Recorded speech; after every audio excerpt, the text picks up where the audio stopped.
Lecture du psaume 147. Notre Seigneur est grand et très puissant. Chantez la louange du Seigneur. C'est une bonne chose de chanter notre Dieu, oui, c'est agréable de chanter sa louange. Le Seigneur reconstruit Jérusalem, il rassemble les exilés d'Israël. Il guérit ceux qui ont le cœur brisé et il soigne leurs blessures. Il compte toutes les étoiles, il appelle chacune par son nom. Notre Seigneur est grand et très puissant, son intelligence n'a pas de limite.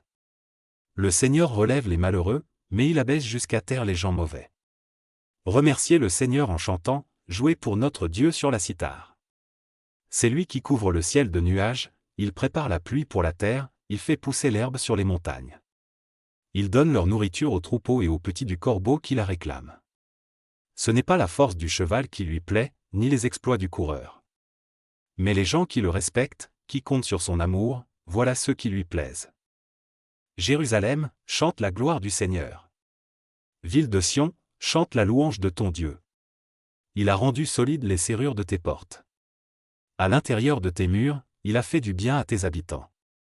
Il protège tes frontières, et tu peux vivre dans la paix. Il te donne les meilleures récoltes. Le Seigneur envoie ses ordres sur la terre, et sa parole court aussitôt. Alors il fait tomber la neige, comme le coton au moment de la récolte. Il répand le givre comme de la cendre. Il fait pleuvoir des cailloux de glace. Devant ce froid, qui peut résister? Le Seigneur donne un ordre, et aussitôt ils fondent. Quand il envoie le vent, les ruisseaux coulent. Il découvre ses paroles à son peuple, ses ordres et ses décisions à Israël. Cela, il ne l'a jamais fait pour les autres peuples, ils ne connaissent pas ses décisions. Chantez la louange du Seigneur.